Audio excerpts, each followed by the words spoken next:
আসসালামু আলাইকুম রহমতুল্লাহি ওয়া বারাকাতু। আজকে রান্না করতেছি ছোট চিংড়ি দিয়ে পেঁপের ঝোল।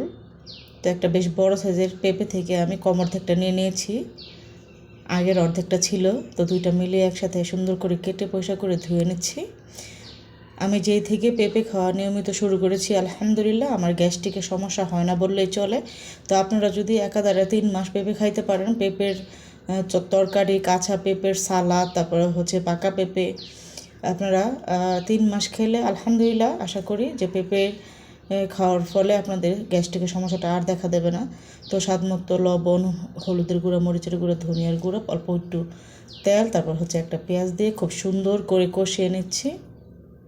তো পেঁপের ঝোলটা আমি বেশিরভাগ এরকম করে রান্না করি, আগে থেকে মাছ কষিয়ে রান্না করি না, কাঁচা মাছটা দিয়েই রান্না করি। সবচেয়ে বেশি ভালো লাগে কাঁচা মাছ দিয়ে রান্না করলে, আর চিংড়ি মাছটা দিয়ে রান্না করলে বেশি ভালো লাগে। তো খুব সুন্দর করে কষিয়ে নেওয়া হয়ে গেছে। এরপর যে আমি ঝোলের জন্য পরিমাণ মতো পানি দিয়ে দিলাম। পেঁপের মধ্যে একটুখানি হালকা বেশি ঝোল লাগে, কারণ সেদ্ধ হতে সময় লাগে। তো তরকারিটা আমি খুব ভালো করে সেদ্ধ করে জাল করে নিয়ে তারপর নামিয়ে নেব। আপনারা কিন্তু অবশ্যই পেঁপে তরকারিটা বেশি বেশি খাওয়ার চেষ্টা করবেন। যদিও পেঁপে অনেক বেশি স্বাদ না, কিন্তু তবুও যেই জিনিস আমাদের শরীরের জন্য উপকার হবে, এটা যদি কম স্বাদ হয় একটু, আমি মনে করি যে ভালো। আর পেঁপে যে একদম এতটা খারাপ তাও না, আমার কাছে অনেক ভালো লাগে পেঁপে। গরম ভাতের সাথে পেঁপের ঝোল আমার কাছে অনেক ভালো লাগে।